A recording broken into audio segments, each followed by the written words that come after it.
Hello traders, you're welcome to this video and I especially welcome you back to the Forex Geek channel.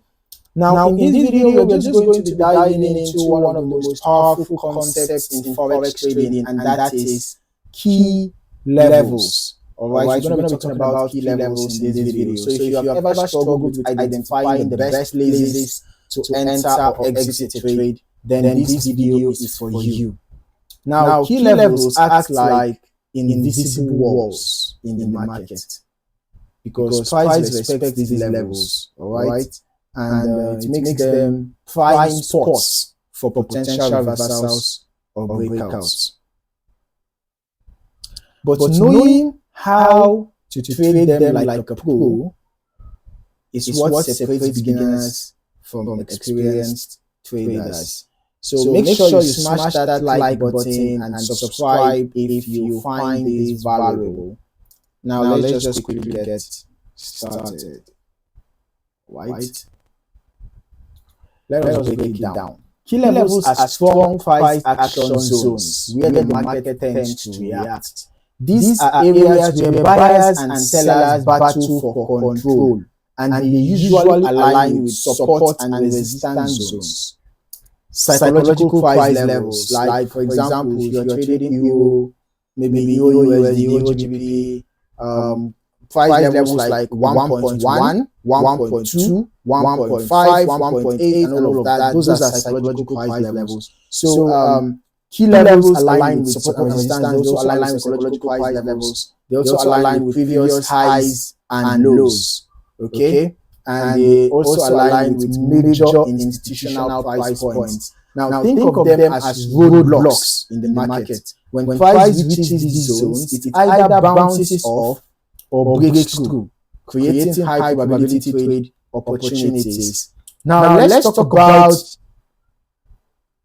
spotting key levels on your chart. Here's how you do it. You first of all look at historical price action. Okay? Identify zones where price has reacted multiple times. If price has bounced from an area before,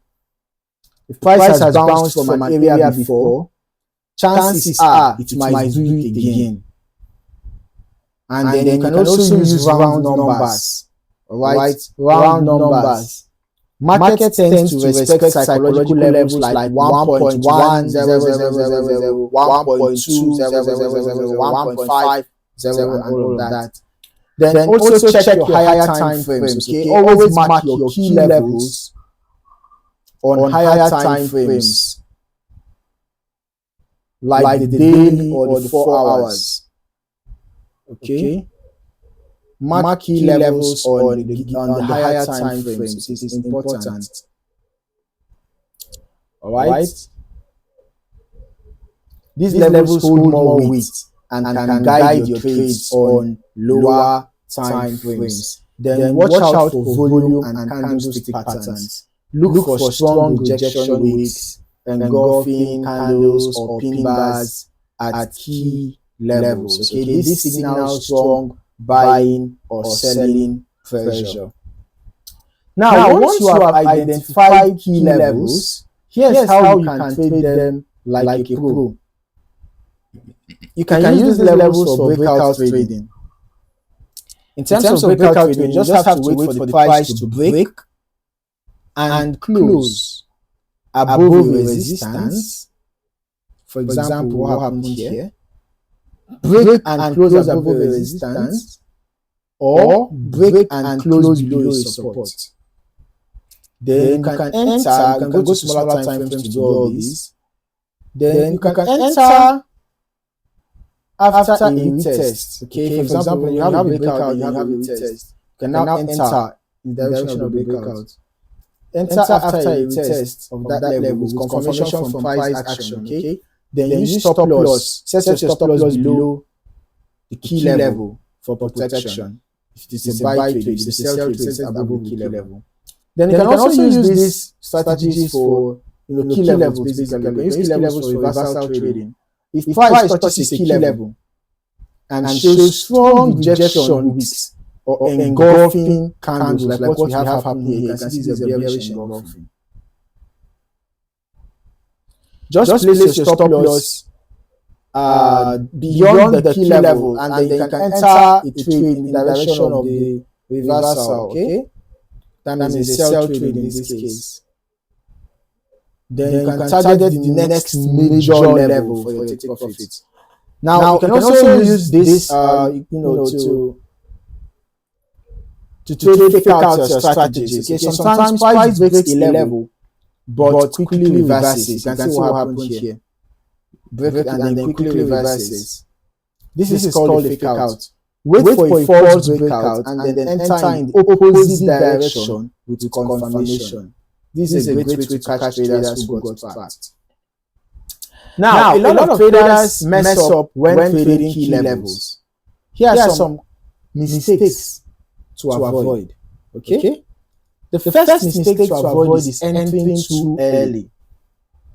Always wait for confirmation before jumping into a trade. It is necessary. Okay? Fake breakouts happen often. They happen often. You wouldn't want to be caught in such a scenario. Alright? So always get confirmation before you enter your trade. And then, do not ignore higher time frames for any reason. Always check the bigger picture. You can go to the 4-hour chart, go to the daily chart, look at what's happening there. Then you can go back to your smaller time frames and execute your trades. You can trade on the smaller time frames, but start your analysis from the higher time frames, even if you are a scalper. So that you can get the bigger picture, the overall picture. You want to trade in the direction of the trend. Okay, that's very important. A key level on 15-minute chart may not hold as strong as one on the daily chart. Alright, so take note of that. And then it is bad for you to risk too much. Stick to proper risk management. Just because a key level is strong does not mean you should over leverage. Alright? Do not risk more than 1 to 2% of your account in a single trade. It's not advisable. So there you have it. Mastering key levels is a game changer for any trader. Alright? Whether you are looking to catch reversals, or breakouts, or fake outs, these strategies will help you make smarter decisions in the market. Alright? Take note of all that we have covered so far and implement accordingly. I'm going to recommend trading on a demo account first before going live. Alright? So if you found this video helpful, make sure to like the video and subscribe to the channel. Drop a comment below. What is your favorite way to trade key levels? Let us discuss in the comment section. Also turn on notifications so you never miss an upload. Alright? See you in the next video. Happy trading.